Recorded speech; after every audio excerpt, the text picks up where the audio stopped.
ٹھیک ہے، فی الدنیا یہ جار مجرور ہے، یہ پورا ملا کے اس کی خبر ہوگی، یا تو خبر جو ہے وہ محذوف ہے اور لہم فی الدنیا کے ساتھ متعلق ہے، جو بھی اس کا طرح اعراب، تو یہ پوری اس کی خبر ہوگی. ٹھیک ہے، تو اس کا اعراب ہو گیا جتنا ہمارے علم میں ہے. جو کچھ اگر غلطی وغیرہ ہو اللہ اس سے معاف کر، لیکن ہم کوشش کریں ہماری طرف سے کہ اعراب کی پریکٹس ہو جائے انشاءاللہ. تو حدیث کا معنی کیا بنتا ہے کہ آپ وسلم نے فرمایا کہ لا تشربو، مت پیو، سونے کے برتن میں اور چاندی کے برتن میں، اور ان کی صحاف بولتے ہیں پلیٹ کو، علماء بتاتے ہیں صحاف سے مراد بڑی پلیٹ ہوتی ہے جس میں عام طور پہ 4-5 آدمی کھاتے ہیں، تو ان کی پلیٹوں میں بھی نہیں کھاؤ. کیوں نہیں کھاؤ؟ فَإِنَّهَا لَهُمْ فِي الدُّنْيَا، کیونکہ بے شک یہ جو ہیں، یہ سونے چاندی کے جو برتن ہیں ان کے لیے ہیں فی الدنیا. اچھا، ہم جو ہے یہ ضمیر ہے نا، ہاں، تو ضمیر کے لیے مرجع چاہیے ہوتا ہے، یعنی ضمیر کسی کی طرف لوٹتا ہے جملے میں پیچھے کی طرف. تو یہاں پہ ہم کا ضمیر کس کی طرف لوٹ رہا ہے؟ لوگوں کی طرف. کون سے لوگ؟ جو دنیا چاہ رہے ہیں. مطلب کون ہو گئے وہ؟ کافروں کی طرف. کافر مسلموں کی طرف. کافر غیر مسلمان لہم، لیکن یہاں پہ تو کافروں کا کوئی ذکر ہی نہیں ہے. تو یہ چیز بھی یاد رکھیں. ایسا بھی کبھی ہوتا ہے کہ ضمیر آتا ہے لیکن اس کا مرجع نہیں ہوتا. کیوں؟ کیونکہ وہ پہلے سے سمجھ میں آ رہا ہے. ایک اور مثال ہے کہ پہلے سے سمجھ میں آ رہا ہے تو لکھنے کی ضرورت نہیں. فَإِنَّهَا لَهُمْ، کیونکہ یہ ان کے لیے ہے، تو جملے سے پتہ چل رہا ہے. اور آگے کیا آپ سے سنتا ہے، وَلَكُمْ فِي الْآخِرَةِ، اور تمہارے لیے آخرت میں، یعنی تمہارے لیے مسلمانوں کے لیے آخرت میں اور ان کافروں کے لیے دنیا میں ہے. جس طرح قرآن مجید میں آتا ہے، ایک آیت ہے، اللہ عزت نے فرمایا کہ وَلَوْ يُؤَاخِذُ اللَّهُ النَّاسَ بِمَا كَسَبُوا مَا تَرَكَ عَلَى ظَهْرِهَا مِن دَابَّةٍ، کہ اگر اللہ لوگوں کو پکڑ لے ان اعمال کے بدلے جو انہوں نے کمائے ہیں، ما ترک علی ظہریہ، تو اللہ اس کی پیٹھ پر کسی بھی جاندار کو نہیں چھوڑے، یعنی کسی بھی جاندار کو اللہ زندہ نہ چھوڑے. اگر اللہ نے لوگوں کو پکڑنا شروع کر دیا ان کے گناہوں کے بدلے، تو کوئی زندہ جاندار کوئی بھی زمین پہ باقی نہ رہے. علی ظہریہ، اس کی پیٹھ پر، یہاں پہ ہا کی ضمیر آیا اور پیچھے کوئی وہ نہیں، مرجع نہیں ہے، تو ہا کی ضمیر کس کی طرف لوٹے گی؟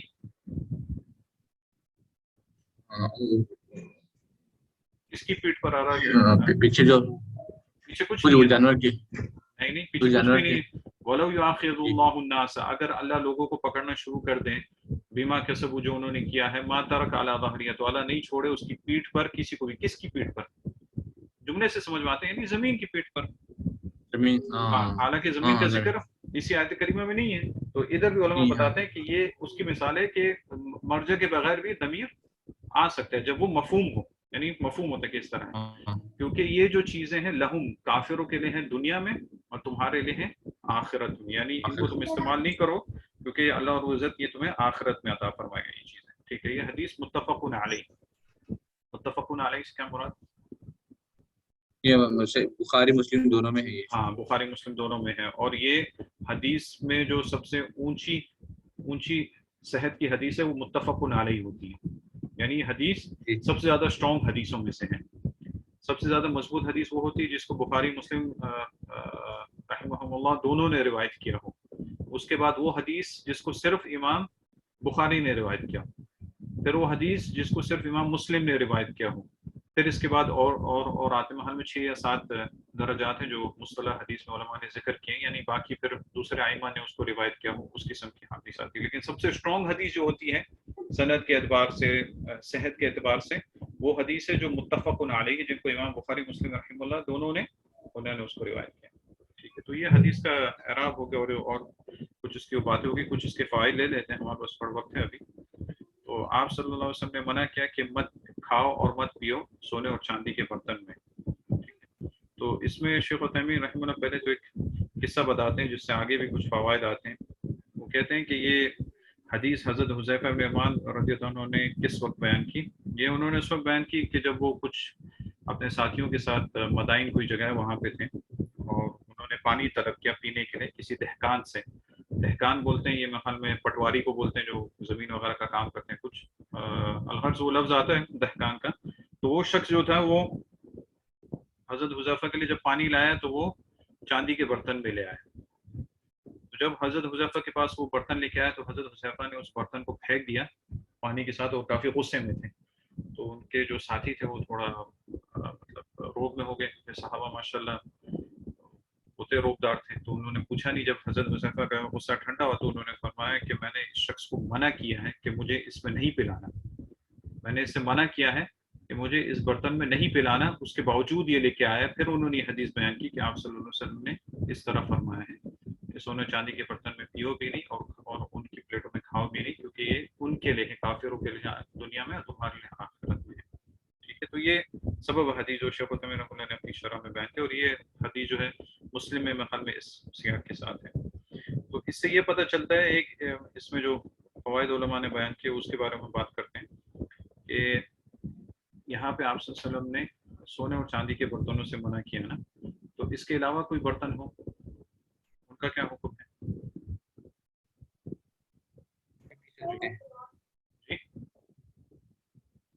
پی سکتے ہیں, استعمال کر سکتے ہیں. ہاں, عام حکم یہ ہے کہ اس کے علاوہ جو چیزیں ہیں ان کا حکم جائز کا ہے, یعنی آپ استعمال کر سکتے ہیں, کیونکہ اللہ اور عزت نے تمام چیزیں جو ہیں اپنے بندوں کے لیے بنائی ہیں, الا یہ کہ اس کے اوپر کوئی دلیل ہو کہ اس کو نہیں استعمال کرنا. جس طرح یہاں پہ ہمارے پاس دلیل ہے کہ سونے چاندی کے برتن نہیں استعمال کرنا. اس کے علاوہ جو بھی ہیں علماء یہ بتاتے ہیں کہ تمام برتنوں کا حکم حلال کا ہے, آپ ان کو استعمال کر سکتے ہیں. اگر سونے چاندی سے کوئی مہنگی چیز ہے, جیسے شیخ الحدیث رحمۃ اللہ مثال دیتے ہیں, اگر ہیرے کے برتن ہیں, ہیرے جواہرات کے برتن ہیں, تو کیا وہ جائز ہیں؟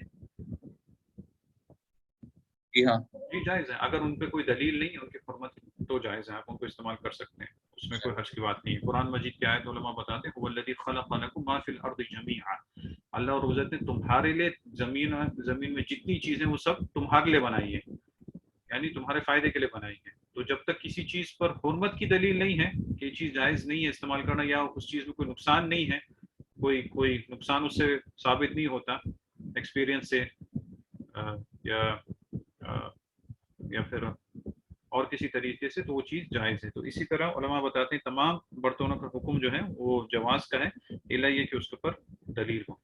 ٹھیک ہے, اچھا یہاں پہ ایک بہت اہم مسئلہ جو کہ کافی وقت لے گا, اس کے اوپر تھوڑی بات کر لیتے ہیں, ہو سکتا ہے اگلی مجلس تک وہ بات چلتی رہے. اب یہ سونے چاندی کا حکم تو یہ ہو گیا کہ ان میں کھاؤ پیو نہیں, تو قیاس کے طور پر کیا باقی چیزیں بھی ان کے ساتھ جوڑ سکتے ہیں؟ یعنی سونے چاندی کی اور چیزوں کی طرح بھی اور بھی چیزوں میں ان کا استعمال نہیں کرو, سوائے زیورات کے اور باقی استعمالات بھی انسان نہیں کرے. جیسے مثال کے طور پر کوئی شخص اگر اپنے لیے کچھ کرسی بنانا چاہتا ہے, جیسے ایک عالم دین مثال دینا چاہتے ہیں, کرسی بنانا چاہتا ہے یا کچھ اور بنانا چاہتا ہے یا پلنگ بنانا چاہتا ہے سونے چاندی سے. یہ کافی اختلافی مسئلہ ہے, اس میں جو ہے بہت بحث ہے علماء کی. جی یہاں پر دیکھیں گے تو اس میں صرف صرف پانی اس لیے منع کیا نا اس میں. ہاں یہ بات ہے, بالکل صحیح. تو یہی وجہ علماء کے اختلاف کی. لیکن کچھ علماء نے یہ رائے لی ہے کہ یہاں پہ آپ صلی اللہ علیہ وسلم نے صرف کھانے اور پینے سے منع کیا ہے, تو اگر آپ باقی چیزوں کو بھی لے کے آئیں گے اس کے اندر, اس میں شامل کریں گے, تو آپ نے حدیث کے الفاظ کو بدل دیا. یعنی وہ یہ کہتے ہیں کہ اگر آپ یہ کہیں گے کہ ان کو استعمال نہیں کرو, تو آپ نے شرب کی جگہ, شرب یعنی پینے اور کھانے کی جگہ آپ نے استعمال کا لفظ لا دیا. آپ نے یہ لفظ استعمال نہیں کیا, آپ نے صرف کسی سے منع کیا پینے اور کھانے سے, باقی استعمال کے بارے میں آپ نے کچھ نہیں کہا. تو باقی حکم کیا ہے کہ جب تک کوئی دلیل نہ ہو تو وہ جائز ہے. تو شیخ عثیمین کی یہی رائے ہے کہ باقی چیزیں جائز ہیں. اسی طرح علامہ صنعانی بھی یہ لکھتے ہیں کہ بھئی یہ جو ہے یہاں پہ آپ صلی اللہ علیہ وسلم نے جو صرف ہے یہ صرف کھانے پینے سے منع کیا ہے, باقی چیزوں پہ کچھ وہ نہیں ہے. اسی طرح علامہ شوکانی ہیں لیل العطار, انہوں نے بھی یہ کہا ہے. لیکن جمہور علماء کے بارے میں یہ علماء بتاتے ہیں, جمہور علماء یہ کہتے ہیں کہ قیاس کے طور پر, جس کو بولتے ہیں قیاس بالاولا, اس کو میں انشاءاللہ بتاؤں گا, سمجھانے کی کوشش کروں اس کا کیا مطلب ہے. قیاس بالاولا کے حساب سے اگر کھانا پینا منع ہے تو باقی چیزیں استعمال بھی اس میں بھی آتی ہیں, تو باقی چیزیں بھی حرام. تو یہ دو رائے ہو گئی. کیا دو رائے ہو گئی؟ ایک تو جو آپ صلی اللہ علیہ وسلم نے جن چیزوں سے منع کیا حدیث میں صرف وہی منع ہے. دوسرا قیاس کے طور پر, قیاس بالاولا, اس کو بولتے ہیں قیاس بالاولا, باقی چیزیں بھی منع ہے. قیاس بالاولا کی چیز کو بولتے ہیں کہ اگر کسی چھوٹی چیز سے منع کیا جا رہا ہے تو بڑی چیز سے بالاولا منع ہوگا. اگر کسی چھوٹی چیز سے آپ نے منع کیا ہے, اس کا مطلب یہ ہے کہ آپ نے بڑی چیز سے بالاولا منع کیا ہے. یعنی بڑی چیز تو بالاولا کا مطلب یہ ہوتا ہے کہ بالاولا کو انگلش میں کیسے بولیں گے اردو میں؟